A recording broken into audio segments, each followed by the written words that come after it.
Math Tutorial 101, our topic for today is factoring general trinomial when a is greater than 1. Okay?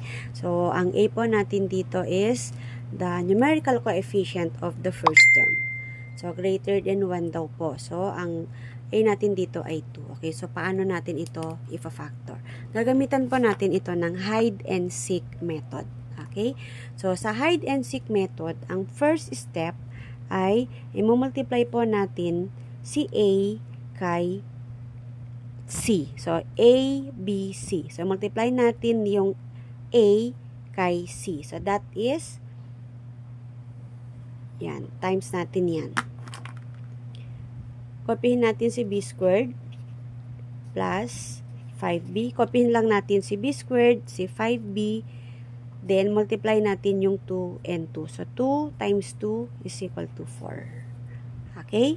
Next po, ipa-factor out na po natin ang ating general trinomial when a is equal to 1. So, factors ni b squared ay b times b. Factors ni 4, na kapag i-plus, ang sagot ay 5. So, that is plus 1 plus 4. Okay? Check natin. b times b is equal to b squared. 1 times 4 is equal to 4. 1 plus 4 is equal to 5. Okay? Next step, kung ano yung a natin, i-divide natin ngayon sa last term ng ating factors. So, divide natin. Okay po?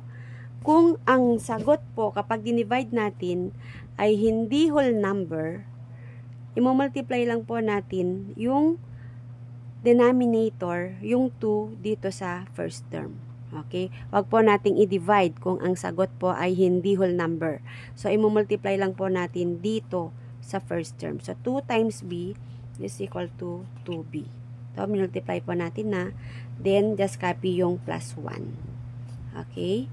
Then, b plus, o yung 4 divided by 2, since whole number po yung sagot, yung whole number po ang susulat natin.